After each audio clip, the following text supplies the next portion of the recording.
माझं नाव रोहन आहे. आज सकाळी जेवताना आईच्या ताटातली थोडीशी भाजी संपली होती, पण तिच्या हातात अजून एक पोळी उरली होती.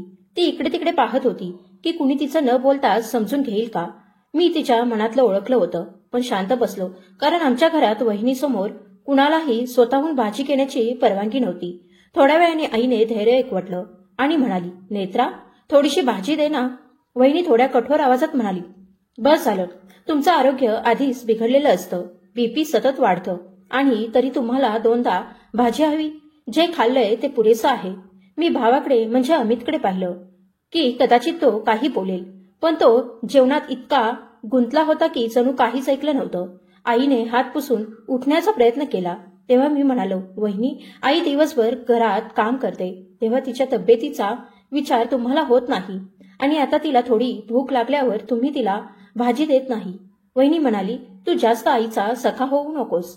या घरात काय चालतंय ते माझ्या डोळ्याआड नाही.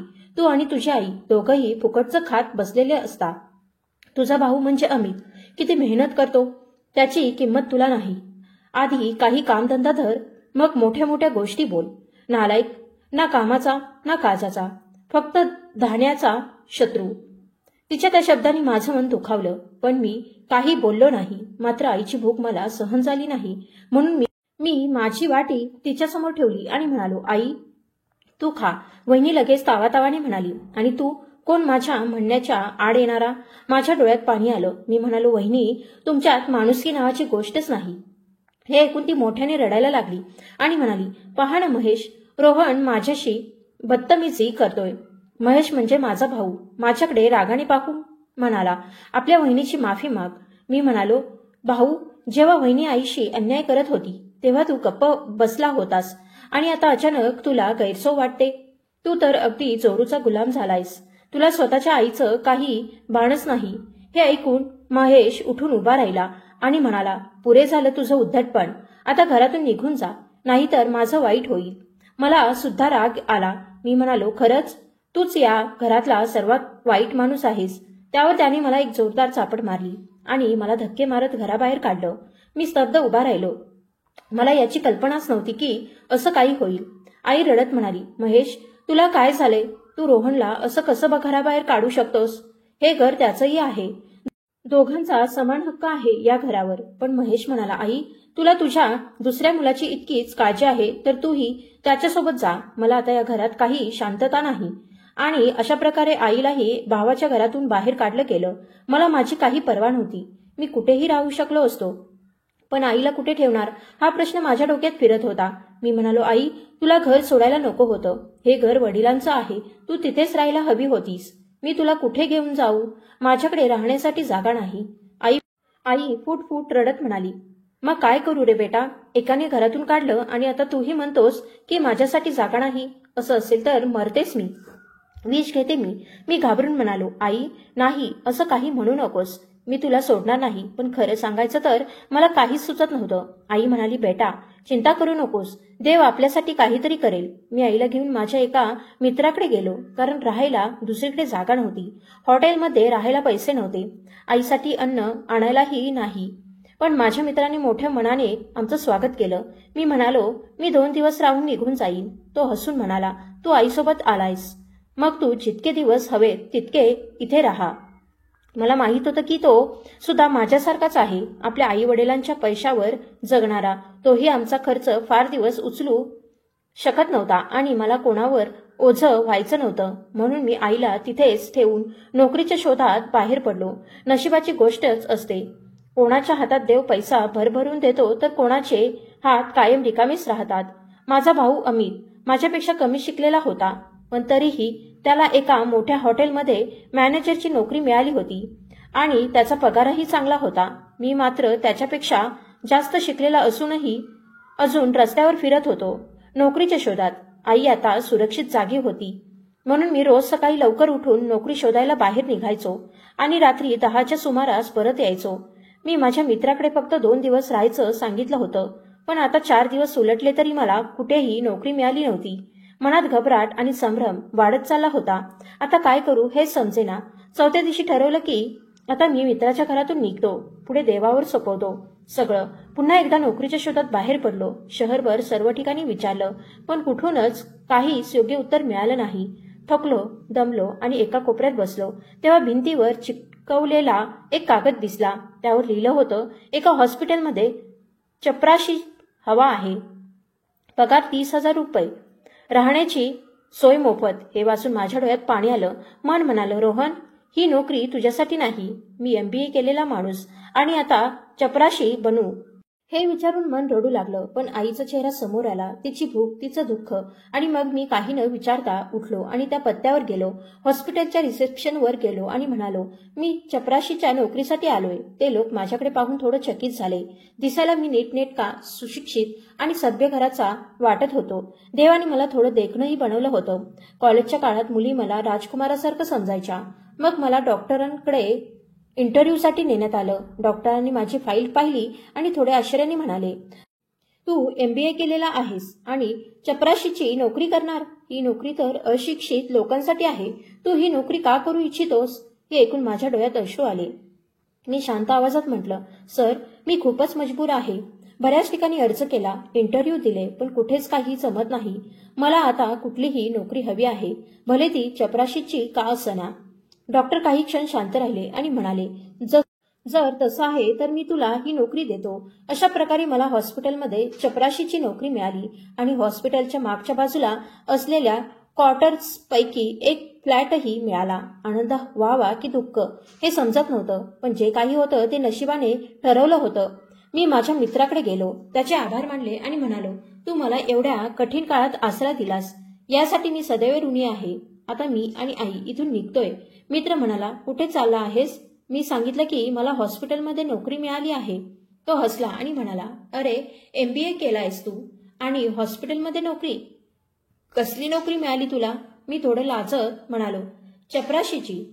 हे ऐकून त्याच्या डोळ्यातही पाणी आलं. तो म्हणाला, रोहन, माझं घर तुझ्यासाठी नेहमी उघडं आहे. स्वतःवर इतका अन्याय करू नकोस. हिम्मत ठेव, तुला चांगली नोकरी नक्की मिळेल. तोपर्यंत तू इथेच राहू शकतोस. मी म्हणालो, तू खूप उपकार केलेस माझ्यावर, पण आता जेव्हा मला रोजीरोटीचा मार्ग मिळालाय तो मी सोडू शकत नाही. मित्राने खूप समजावलं, पण मी निश्चयाने आईला घेऊन हॉस्पिटलच्या क्वार्टरमध्ये शिफ्ट झालो. आईने विचारलं, कशी नोकरी मिळाली रे तुला बेटा रोहन? मी हसून म्हणालो, आई, मी ऑफिसमध्ये बसून कॉम्प्युटरवर हिशोब करतो. हे ऐकून आई खूप आनंदली. मी तिला खरं सांगू शकलो नाही, कारण तिला काळजी वाटली असती आणि तिचा रक्तदाब पुन्हा वाढला असता. आता मी रोज वेळेवर कामाला जायचो. हॉस्पिटलमध्ये साफसफाई करताना मनात विचार यायचा, बहुतेक माझ्या नशिबात हेच लिहिलं आहे. प्रत्येक माणूस आपल्या कर्म आणि नशिबाचा भोग खातो. मी मोठ्या नोकऱ्यांची स्वप्न बघून स्वतःलाच त्रास देत होतो. महिना संपेपर्यंत मी मन लावून काम केलं. डॉक्टरांनी मला ऑफिसमध्ये बोलावून कौतुक केलं, तुझ्याबद्दल कुणाकडूनही तक्रार नाही, तू काम मनापासून करतोस. आणि मग ते म्हणाले, मी तुझी फाईल माझ्या एका मित्राला दिलीये, तो बघेल की तुला चांगली नोकरी कुठे मिळू शकते. मला खात्री आहे की तुला लवकरच काहीतरी उत्तम संधी मिळेल. हे ऐकून मी खूप आनंदी झालो. मी डॉक्टरांना म्हणालो, डॉक्टर साहेब, जर खरंच असं झालं तर मी आयुष्यभर तुमचा ऋणी राहीन. तुम्हाला रोज प्रार्थनेत आठवण काढेन. डॉक्टर हलकेसे हसले आणि माझ्या हातात 3,000 रुपये ठेवले. म्हणाले, हे घे तुझा पगार. मी पटकन ते पैसे हातात घेतले आणि बाहेर आलो. ते पैसे मी पुन्हा पुन्हा मोजत होतो, कारण बाबांच्या मृत्यूनंतर मी इतके पैसे एकाच वेळी कधी पाहिलेच नव्हते. मी 500च्या नोटेसाठीही कितीदा तडफडत होतो आणि आज हातात पूर्ण 3,000 होते. मनात विचार आला की सर्वात आधी घरात थोडं राशन घेऊन जावं, कारण घरात खाण्यापिण्याची प्रचंड टंचाई होती. मला आईला चांगलं जेवण द्यायचं होतं. पैसे नीटपणे खिशात ठेवले आणि मी निघालच होतो, तेवढ्यात अचानक माझ्यासमोर एक बाई आली. तिने दोन्ही हात जोडले आणि म्हणाली, देवा, माझी मदत कर. ती काही बोलत नव्हती, फक्त रडत होती. तिच्या डोळ्यांतून पाणी थांबतच नव्हतं. मी विचारलं, काय झालं आहे? ती हंबरडा फोडत म्हणाली, काल माझ्या मुलाचा अपघात झाला. तो मोटारसायकल जोरात चालवत होता आणि आता ICU मध्ये मृत्यूशी झुंजतोय. डॉक्टरांनी सांगितलं की ऑपरेशनसाठी पैसे लागतील, नाहीतर ते मुलाला डिस्चार्ज देतील.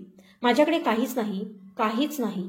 जर देवाच्या व्यतिरिक्त कुणी माझ्या लेकराला वाचवू शकत असेल तर ते हे पैसे आहेत. दे रे, थोडे पैसे दे. माझ्या लेकराचा जीव वाचव. तिचं दुःख पाहून माझा गळा दाटून आला. मी म्हणालो, आई, देवावर विश्वास ठेव. तुझा मुलगा नक्की बरा होईल. ती मला आशीर्वाद देऊन पुढे गेली आणि इतर लोकांकडे जाऊन हात जोडू लागली. कोणी तिला झिडकारलं, कोणी तिचं बोलणं ऐकलंच नाही. तिचं रडणं माझ्या मनात घुसलं होतं. त्या क्षणी वाटलं, काश माझ्याकडे इतके पैसे असते तर मी तिची मदत केली असती. मग मी ठरवलं की डॉक्टरांकडेच मागतो, तिच्यासाठी काही जमवतो. मी लगेच सिनियर डॉक्टरांकडे गेलो. सगळं प्रकरण सांगितलं आणि विनंती केली, माझा पगार तुम्ही पुढच्या महिन्यातून कापा, पण सध्या मला थोडे पैसे द्या. एका आईचा जीव यात अडकला आहे.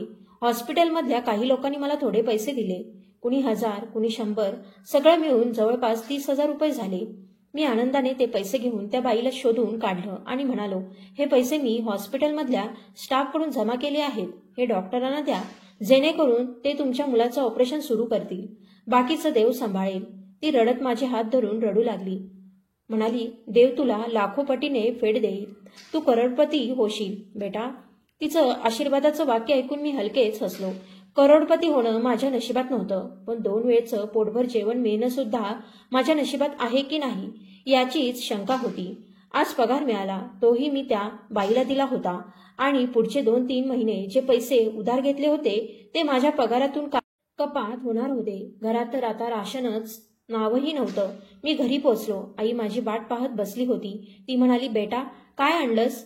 माझं डोकं लाजेनं खाली झुकलं. मी म्हणालो, आई आज पगार मिळाला नाही, उद्या मिळेल.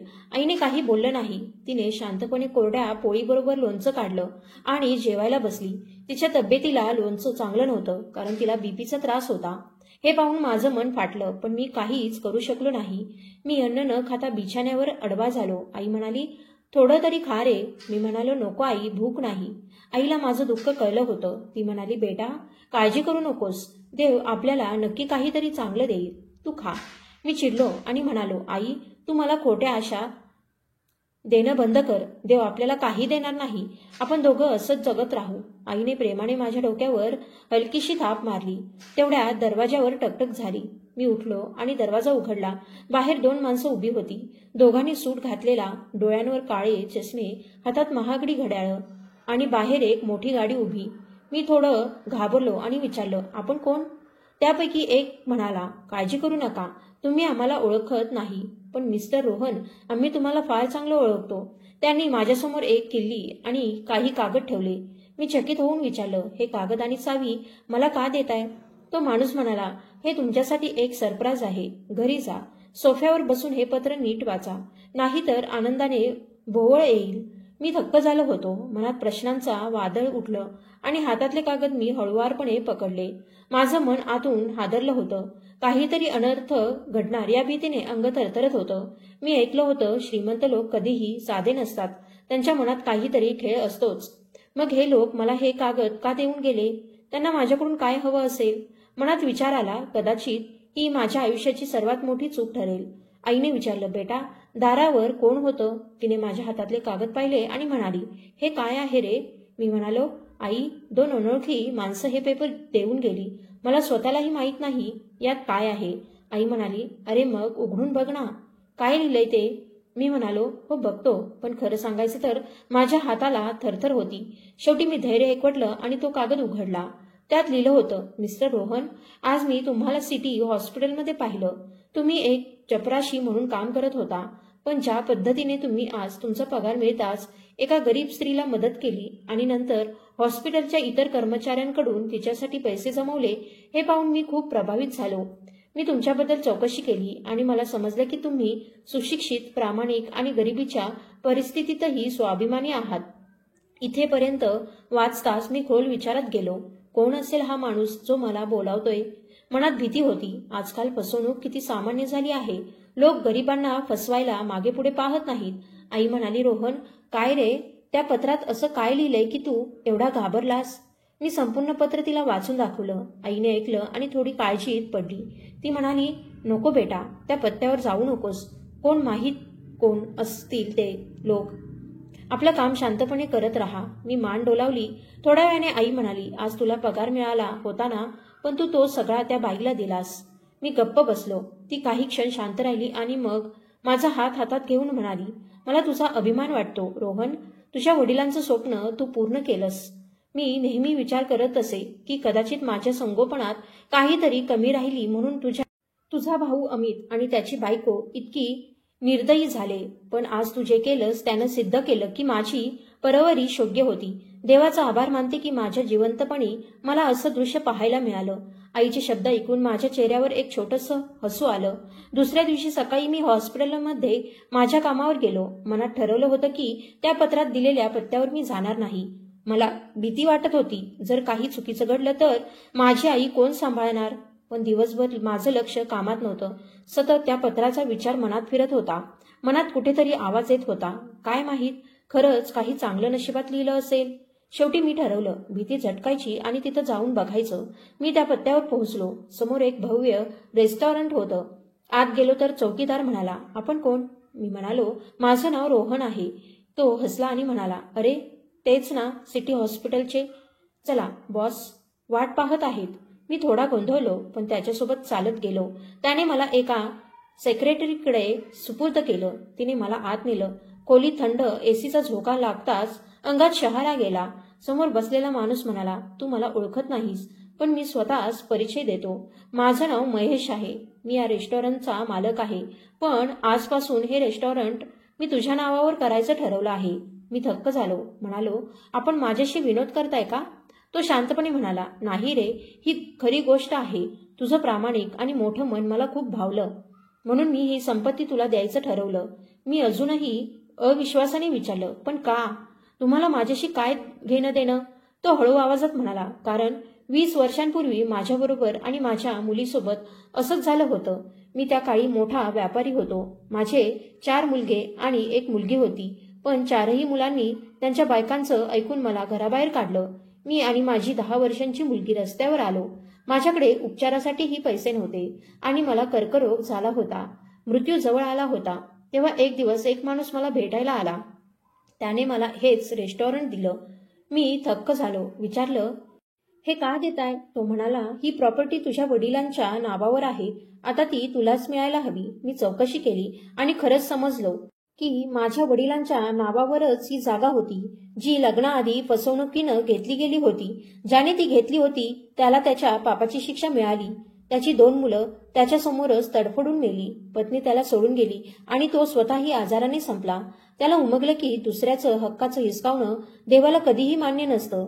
देव उशिरा करतो, पण न्याय नक्की देतो. त्याने पुढे सांगितलं, माझ्या मनात अपराधाची भावना होती, म्हणून मी तुझं नाव आणि पत्ता शोधून काढला आणि तुला ही माझी अमानत परत देण्याचं ठरवलं. मी त्या रेस्टॉरंटचं कामकाज हातात घेतलं आणि मनापासून मेहनत करू लागलो. बघता बघता मी किती पुढे आलो हे आजही मला विश्वास बसत नाही. मी माझं उपचार पूर्ण केलं आणि देवाच्या कृपेने पूर्ण बरा झालो. पण म्हणतात ना, प्रत्येक माणसाचा शेवट मृत्यूच असतो. माझा कॅन्सर पुन्हा परत आला आहे आणि आता तो उपचाराच्या पलीकडे गेला आहे. मला जाणवतंय आयुष्याचे दिवस मोजके उरले आहेत आणि मृत्यू आता माझी वाट बघतोय. पण त्यावेळी तुझ्याकडे फक्त 30,000 रुपये होते. तरी सुद्धा तू एका अनोळखी स्त्रीसाठी आपला सगळा पगार देऊन टाकलास. मी विचार करू लागलो की जर एवढ्या थोड्या पैशांत तू इतकं मोठं काम करू शकतोस, तर देवाने तुला संपत्ती दिली तर तू किती लोकांचं भलं करशील. म्हणूनच मी माझी संपूर्ण संपत्ती, हे रेस्टॉरंट आणि इतर मालमत्ता तुझ्या नावावर करून देतो आहे. माझी एकच विनंती आहे, माझी मुलगी प्रिया, हिचा हात धर, तिचं लग्न करून दे. घे, माझी एकच मुलगी आहे आणि मी तिचा तिरस्कार करणाऱ्या भावांच्या ताब्यात तिला सोडून जाऊ शकत नाही.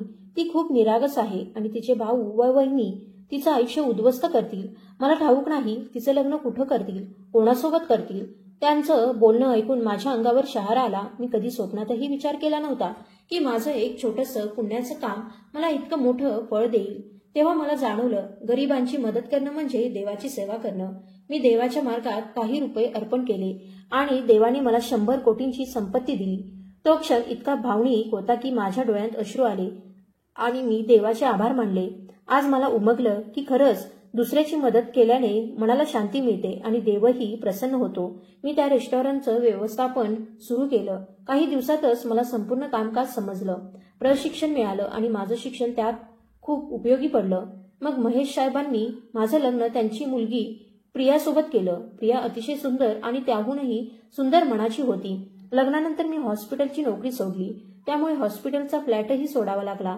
पण महेश साहेबांनी माझ्यासाठी आणि प्रियासाठी एक सुंदर फ्लॅट घेतला होता आता आम्ही तिघं, मी, आई आणि प्रिया त्या फ्लॅटमध्ये राहू लागलो. थोड्याच दिवसात मी संपूर्ण रेस्टॉरंट चालवण्या इतकं समर्थ झालो. एक दिवस मी ऑफिसमध्ये बॉसच्या खुर्चीवर बसलो होतो आणि माझ्या डोळ्यांवर विश्वास बसला नाही. मॅनेजरांच्या रांगेत माझा भाऊ अमित उभा होता. तो मला पाहूनच थक्क झाला. थोड्या वेळाने मी कॅबिनमध्ये गेलो तर तो माझ्या मागे आला. तो म्हणाला, रोहन, हे सगळं कसं झालं? मी शांतपणे म्हणालो, आता मी तुझा बॉस आहे म्हणून मला रोहन म्हणायची गरज नाही. हे ऐकून त्याचा चेहरा उतरला. तो म्हणाला, तू माझा लहान भाऊ आहेस. असं वागणं योग्य नाही. तुला माझ्या प्रगतीचा आनंद व्हायला हवा. मी म्हणालो, जर तू पुन्हा असं काही बोललास तर मी तुला या नोकरीतून काढून टाकेन.